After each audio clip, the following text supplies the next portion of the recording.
La dernière fois, j'essayais de comprendre. Les graines, c'est quand même la base de l'alimentation. L'alimentation, c'est la bouffe, et la bouffe, c'est la vie. Genre littéralement. Les plantes, c'est notre nourriture. Mais les plantes, c'est aussi la biodiversité. Alors les graines, ben, c'est un peu la base de la vie, en fait. Alors, pourquoi on en fait de la merde? Pourquoi est-ce qu'on décide de laisser le droit aux multinationales de vendre des graines spécialement conçues pour ne pas pouvoir se reproduire? Ou du moins pas bien. Pourquoi on enlève ces droits à la nature? Enfin, quand même, normalement. Une tomate. Genre, t'achètes une graine de tomate, ok. Tu la plantes. Elle pousse, elle te donne un plant de tomate. Sur ce plant de tomate, tu vas avoir plusieurs tomates. Sur ces plusieurs tomates, tu vas en manger la plupart. Tu vas garder la plus belle pour récupérer la plus belle graine, pour pouvoir la planter et avoir un autre plant de tomate. Ou même plusieurs autres plants de tomate. Et ben là non, on estime que c'est normal que la graine qu'on achète au départ, on va la planter, ça va donner de très belles tomates, et quand on va vouloir replanter ces graines-là, et ben ça va donner des tomates de merde. Comment ils font ça?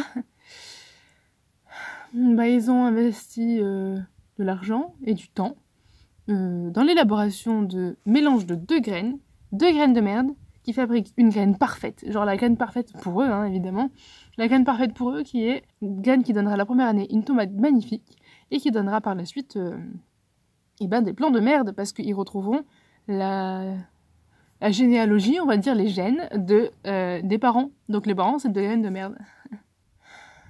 Et pourquoi ils font ça? Pour qu'on rachète des graines tous les ans. Mais on est d'accord avec ça, nous?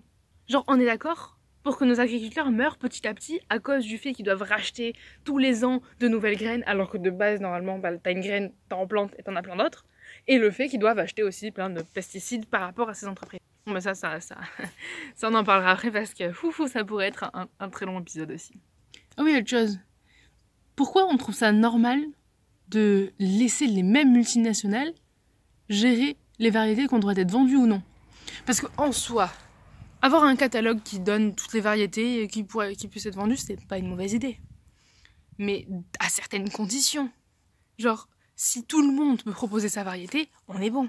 Mais là, pour que ta variété puisse faire partie du catalogue, il faut que déjà tu payes, donc tu aies les moyens, que ensuite tu prouves qu'elle réponde à certaines caractéristiques. Bon. Et par la suite, le dernier point important, c'est que il faut que tu possèdes des parcelles de cette variété.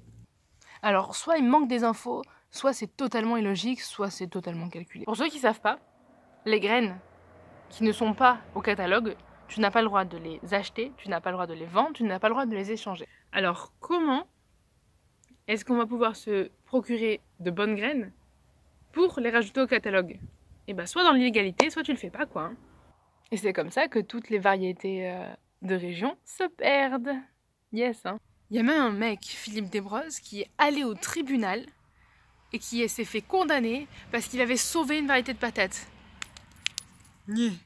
Genre le mec, il s'est cassé la tête, il a retrouvé des graines que tout le monde pensait perdues, il a redéveloppé la variété, il en a mis partout, il a vendu les graines pour que la variété revienne et tout. Les gens sont venus le féliciter et il est parti au tribunal parce que c'était illégal. Je pourrais encore en parler des heures, hein, mais bon, je voulais juste essayer de comprendre.